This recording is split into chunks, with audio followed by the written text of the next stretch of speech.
ഈ കളത്തൂർ ശ്രീകൃഷ്ണ സ്വാമി ക്ഷേത്രത്തിലെ നമ്മുടെ കളത്തൂരപ്പൻ്റെ തിരുസന്നിധിയിൽ നമ്മൾ 15ാമത് ഭാഗവത സപ്താഹം ഇന്ന് തിരിതെളിയുകയാണ്.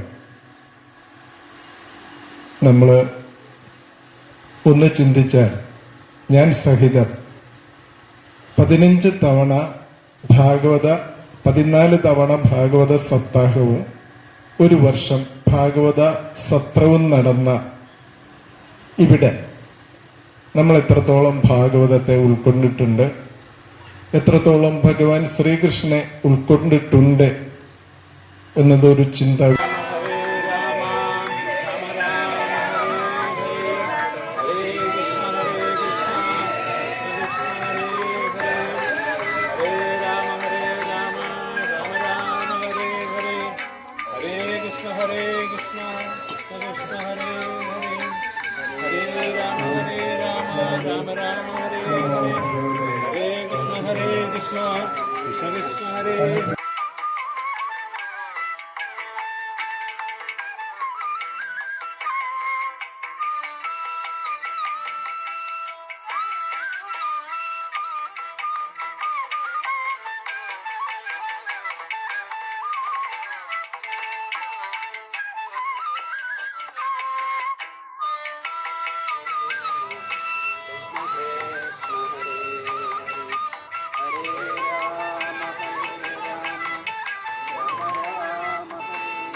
ഈ ഭാഗവത രചനയുടെ കാര്യത്തിലാണ് പരാശര മഹർഷിയുടെയും സത്യവതിയുടെയും പുത്രനായിട്ട് ജനിച്ച കൃഷ്ണദ്വൈപായനൻ അദ്ദേഹം ഹിമാലയ സാനുവിൽ നിന്ന് ഉത്ഭവിക്കുന്ന സരസ്വതി നദിയുടെ തീരത്ത് പർണശാല കെട്ടി തപസ് ചെയ്ത് അതിൽ നിന്ന് നേടിയെടുത്ത ആ തപശക്തിയിൽ നിന്ന് ലോകഹിതാർത്ഥം, ലോകോ ഉപകാരാർത്ഥം നമ്മുടെ ആചാര്യ പരമ്പരകള്, നമ്മുടെ ഗുരുപരമ്പരകള് തലമുറകളായിട്ട് വാമൊഴിയായിട്ട് പകർന്നു നൽകിയിരുന്ന ദേവപ്രോക്തങ്ങളായിട്ടുള്ള വേദമെന്ന ബൃഹത്തായ ഗ്രന്ഥത്തെ വിഷയക്രമമനുസരിച്ച് 4 വിഷയങ്ങളാക്കി വേദങ്ങളെ വ്യസിച്ച ആള്, വേദങ്ങളെ പകുത്തയാള് വേദവ്യാസനായി മാറി.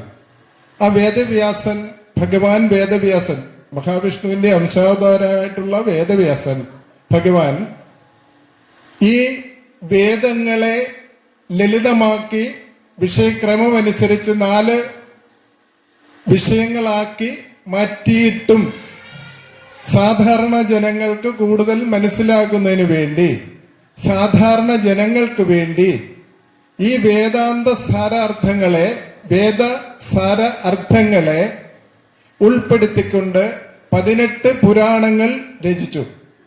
ഈ 18 പുരാണങ്ങൾ രചിച്ചു ഒരു ഇതിഹാസ കാവ്യം, മഹാഭാരതം എന്ന ഇതിഹാസ കാവ്യം.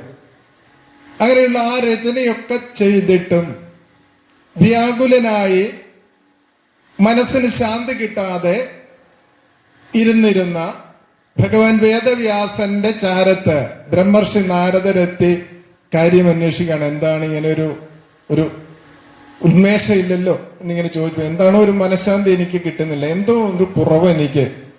അപ്പോൾ ബ്രഹ്മർഷി നാരദരുടെ ഉപദേശപ്രകാരം ശ്രീകൃഷ്ണ ഭഗവാന്റെ ലീലകളെ മാത്രം ഉൾക്കൊള്ളിച്ചുകൊണ്ടുള്ള ഒരു രചന നടത്തണം. ആ ശ്രീകൃഷ്ണ ഭഗവാന്റെ രചനകൾ നടത്തുമ്പോൾ അദ്ദേഹത്തിന്റെ ലീലാവിലാസങ്ങള്, അദ്ദേഹത്തിന്റെ കേളികള് മാത്രം ഉൾക്കൊണ്ടുള്ള ആ രചന നടത്തുമ്പോൾ അങ്ങയുടെ ഈ മാനസ താപം അകന്നു കിട്ടുമെന്നുള്ള ആ നാരദ ബ്രഹ്മർഷിയുടെ ഉപദേശപ്രകാരം അന്ന് നാരദ ബ്രഹ്മർഷി തന്നെ ഈ വ്യാസഭഗവാനെ ഈ ഭാഗവത രചനയ്ക്ക് വേണ്ടി ഇത്രയും ബൃഹത്തായ ഒരു ഗ്രന്ഥം രചിക്കുമ്പോൾ ഒറ്റയ്ക്ക് പറ്റില്ല, അതുകൊണ്ട് ഒരു സഹായിയെ ഏർപ്പെടുത്തി കൊടുത്തു, സാക്ഷാൽ ഗണപതി ഭഗവാന്. ഈ ഗണപതി ഭഗവാൻ പറഞ്ഞു, ഞാൻ ചെയ്യുകയൊക്കെ ചെയ്യാം, ഞാനിതൊക്കെ എഴുതി വെക്കാം, പക്ഷെ ഒരു കണ്ടീഷനുണ്ട്, എപ്പോഴെങ്കിലും ഈ ശ്ലോകം ചൊല്ലിത്തരുന്നത് നിർത്തിയാൽ ഞാൻ അന്നേരം ഞാൻ രചനയും നിർത്തും, എഴുത്തും നിർത്തും, ഞാൻ വീട്ടിൽ പോകും. അപ്പൊ വ്യാസഭഗവാൻ മറിച്ചൊരു കണ്ടീഷനൂടെ വെച്ചവിടെ, ഈ ഞാൻ ചൊല്ലിത്തരുന്ന എല്ലാ ശ്ലോകങ്ങളുടെയും അർത്ഥത്തെ മനസ്സിലാക്കിക്കൊണ്ട് മാത്രം വേണം ഇത് കുറിച്ചു വെക്കാൻ. ഗണപതി ഭഗവാനെ സംബന്ധിച്ചു ആ സാക്ഷാൽ സരസ്വതി ദേവി വ്യാസഭഗവാന്റെ നാവിൽ കുടികൊണ്ടുകൊണ്ട് ആ ഭാഗവത രചന പൂർത്തിയാക്കി. ഒരിക്കൽ പോലും അഭിരാമം ഈ ഭാഗവതത്തിന്റെ ശ്ലോകം ചൊല്ലിക്കൊടുത്തു, അവിടെ രചന പൂർത്തിയായി. ഭഗവാൻ ശ്രീകൃഷ്ണൻ പൂർണ്ണ അവതാരമായിട്ടുള്ള മാതൃകാ പുരുഷനായിട്ടുള്ള ആ ഭഗവാന്റെ ലീലകൾ മാത്രമാണ് ശ്രീമദ് മഹാഭാഗവത്തിൽ ഉൾപ്പെടുത്തിയിരിക്കുന്നത്. ഹരേ കൃഷ്ണ കൃഷ്ണ കൃഷ്ണ ഹരേ ഹരേ രാമ രാമ ഹരേ ഹരേ ഹരേ കൃഷ്ണ കൃഷ്ണ രാമ ഹരേ രാമ രാമ രാമ ഹരേ ഹരേ ഹരേ രാമ രാമ ഹരേ ഹരേ ഹരേ കൃഷ്ണ കൃഷ്ണ കൃഷ്ണ കൃഷ്ണ ഹരേ ഹരേ കൃഷ്ണ കൃഷ്ണ കൃഷ്ണ കൃഷ്ണ ഹരേ ഹരേ കൃഷ്ണ ഹരേ ഹരേ ഹരേ രാമ രാമ രാമ രാമ ഹരേ കൃഷ്ണ കൃഷ്ണ കൃഷ്ണ ഹരേ ഹരേ. യജ്ഞം ഇവിടെ തുടക്കം കുറിക്കുന്നു. അവിടെ വന്ന് ദിവാരാധനയും തൊഴുത് ആ ആചാര്യൻ, നമുക്കറിയാം കിലോമീറ്ററുകൾ അകലെ, നൂറുകണക്കിന് കിലോമീറ്റർ അകലുന്ന ഒരു ആചാര്യനും അദ്ദേഹത്തിന്റെ സുഹൃത്തുക്കളും അല്ലെങ്കിൽ മറ്റ് സഹ ആചാര്യന്മാരും ഇവിടെ വന്നിരിക്കുന്നത് നമുക്ക് വേണ്ടി നല്ല ഭഗവത് കഥകളും അതിൽ നിന്നുള്ള ഗുണപാഠങ്ങളും നമ്മൾ ജീവിതത്തിൽ പകർത്തേണ്ട കാര്യങ്ങളൊക്കെ നമ്മളെ ബോധിപ്പിക്കാനായിട്ടും അല്ലെങ്കിൽ അങ്ങനെ ഒരു ഉണർവ് ഉണ്ടാക്കാനായിട്ടാണ് അവർ വന്നിരിക്കുന്നത്. അപ്പോൾ നമ്മൾ അങ്ങനെ ഒരു സാഹചര്യം മാക്സിമം വിനിയോഗിക്കുക എന്നുള്ളത് നമ്മുടെ കുടുംബാംഗങ്ങളെ ആ ഒരു കാര്യത്തിലേക്ക് വഴിതിരിച്ച് കൊണ്ടുവരികയും ചെയ്യേണ്ട ഒരു കടമ നമുക്കുണ്ട്. പണ്ടൊക്കെ നമുക്കറിയാം, ഒരു ക്ഷേത്രത്തിൽ സപ്താഹം അല്ലെ നവാഹം എന്നൊക്കെ പറയുന്ന 12 വർഷത്തിലൊരിക്കലോ അല്ലെങ്കിൽ 10 വർഷത്തിലൊരിക്കലോ ഒക്കെ നടന്നിരുന്ന കാര്യമാണ്. ഇപ്പൊ അതല്ല, എല്ലാ വർഷവും നടക്കുന്നുണ്ട്, നമ്മൾ നടത്തുന്നുണ്ട്. പക്ഷെ ഇത് ഒരു ആഘോഷം, ഉപരിപ്ലവമായ ഒരു ആഘോഷമായിട്ടാണോ നമ്മൾ കാണുന്നത്? ഞങ്ങളുടെ നാട്ടിൽ ഇപ്പൊ കഴിഞ്ഞ തവണ നവാഹം നടന്നപ്പോൾ ഞാൻ ഉദ്യോഗത്തിൽ നിന്ന് വിരമിച്ചതിന് ശേഷമാണ് ക്ഷേത്രകാര്യങ്ങൾ കൂടുതൽ ശ്രദ്ധിക്കാൻ തുടങ്ങിയത്. മറ്റേ നാടുനീളെ, അതായത് ഇന്ത്യ മൊത്തം ഇങ്ങനെ കറങ്ങി നടക്കുന്ന ഒരു ജോലി സാഹചര്യമായിരുന്നു ഞങ്ങൾക്ക്. അപ്പോൾ ക്ഷേത്രത്തിൽ നവാഹം നടത്തണമെന്ന് അവിടെ ഒരു തീരുമാനം ഉണ്ടായപ്പോ ആദ്യം ഡിസ്കസ് ചെയ്യുന്നത് ഉച്ചഭക്ഷണം ആർക്കാണ് കോൺട്രാക്ട് കൊടുക്കേണ്ടത് എന്നുള്ളതാണ്.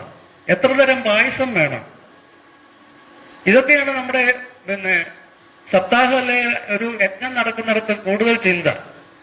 അപ്പൊ ഞാൻ പറഞ്ഞു, ഉച്ചയ്ക്ക് പാരായണം കേൾക്കുന്നവർക്ക് ഉച്ചയ്ക്ക് ഭക്ഷണം കൊടുക്കുക എന്ന് പറയുന്നത് നമുക്ക് കഞ്ഞിയും പയറും കൊടുത്താൽ മതി എന്ന് പറഞ്ഞപ്പോൾ ഞാൻ അവിടെ ഒറ്റപ്പെട്ടു. അപ്പം ഏറ്റവും അറിയപ്പെടുന്ന ഒരു പാചകക്കാരനെ കൊണ്ട് സദ്യ ഉണ്ടാക്കണം, അത് 4 കൂട്ടം പായസം വേണം. ഇതെല്ലാം നമ്മൾ വിളമ്പുന്ന ആർക്കാണ്? വീട്ടിൽ മൃഷ്ടാന്നം കഴിക്കാനുള്ള ആൾക്കാർക്കാണ് കൊടുക്കുന്നത്. അന്നദാനമാണ്, ഭഗവത് പ്രസാദമാണെന്നൊക്കെ നമ്മൾ പേര് പറയും. പക്ഷേ ഈ അന്നദാനം മാത്രമില്ലാക്കി വരുന്നവരാണ്. 12 മണിയാകുമ്പം കുറെ ആൾക്കാർ നല്ല മോടിയായിട്ട് വരും, പ്രഭാഷണത്തിന് മുമ്പിലിരിക്കും. അപ്പോഴും അവിടെ അന്നദാനത്തിന്റെ വിളി ആയോ എന്നാണ് ശ്രദ്ധ, അല്ലാതെ യജ്ഞാചാര്യൻ പറയുന്ന കാര്യത്തിലല്ല ശ്രദ്ധ. അവിടെ മണി അടിച്ചു കഴിഞ്ഞാൽ പിന്നെ ഇവിടുന്ന് ഒരൊറ്റ ഓട്ടമാണ്. ഓടി അവിടെ ചെന്നിട്ട് ഇച്ചിരി ആരോഗ്യപരമായുള്ള ബുദ്ധിമുട്ട്, അല്ലെങ്കിൽ ഷുഗറിന് മരുന്ന് കഴിക്കേണ്ട ആൾ ആദ്യം കയറി ഭക്ഷണം കഴിക്കട്ടെ എന്നല്ല നമ്മൾ വിചാരിക്കുക. അവരെ തള്ളി മറിച്ചിട്ട് നമ്മൾ കയറി ഇന്ന് ഭക്ഷണം കഴിക്കും. കഴിച്ച് പായസമൊക്കെ കുടിച്ച് അതിന്റെ കുറ്റവും കുറേയൊക്കെ പറഞ്ഞ് അവിടെ വന്നിരുന്ന് പിന്നെ യജ്ഞാചാര്യം പ്രഭാഷണം തുടങ്ങുമ്പോഴത്തേനും നമ്മളിരുന്ന് ഉറക്കമാണ്. പായസം കുടിച്ചു വന്നിരുന്ന് പ്രഭാഷണം കേൾക്കാനാണ് നമുക്ക് തോന്നുക. അപ്പൊ അങ്ങനെയുള്ള ആഘോഷപരത നമുക്ക് ഒഴിവാക്കാൻ പറ്റില്ലേ എന്ന് ഈ നാട്ടുകാരൊന്നും ചിന്തിക്കണം. ശാന്തസുന്ദരമായ ഒരു സ്ഥലമാണിത്. അവിടെ എല്ലാവർക്കും ഐശ്വര്യപരമായി തന്നെ കൃഷ്ണൻ എല്ലാവരെയും അനുഗ്രഹിക്കട്ടെ. അതുപോലെ തന്നെ നമുക്കിവിടെ യജ്ഞാചാര്യനുണ്ട്. നമുക്ക് 7 ദിവസം നമുക്ക് അത് ഓരോ ദിവസത്തിലും ഓരോ പ്രത്യേകതയുണ്ട്. അതെല്ലാം ആചാര്യം പറയുന്നതനുസരിച്ച് നമ്മൾ ചെയ്യുക.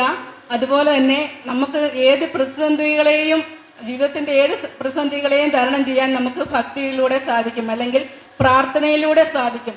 അപ്പൊ ഈ 7 ദിവസവും എല്ലാവരും ഇതുപോലെ തന്നെ ഭക്തിയിൽ ആറാറട്ടെ. അതുപോലെ തന്നെ നമുക്ക് വേണ്ട കാര്യങ്ങൾ ഇത് നടത്തുന്നതിന് വേണ്ടിയിട്ടുള്ള നമ്മളെ കൊണ്ടാകാവുന്ന രീതിയിലുള്ള എല്ലാ സഹായങ്ങളും ഇതിൽ ചെയ്യുക. കൃഷ്ണം വന്ദേ പൃഥാത്സുതം അഥ പ്രഥമോധ്യായ സച്ചിദാനന്ദരൂപായ വിശ്വോത്പത്യാദിഹേതവേ താപത്രയ വിനാശായ ശ്രീകൃഷ്ണായ വയം നമഃ. യം പ്രവ്രജന്തമനുഭേദമഭേദകൃത്യം തു വൈ പായനോ വിരഹകാതരാജഹാവ പുത്രേതി തന്മയതയാദരവോഭിനേദിസ്തം സർവഭൂതഹൃദയം ധനിമാനതോസ്മി.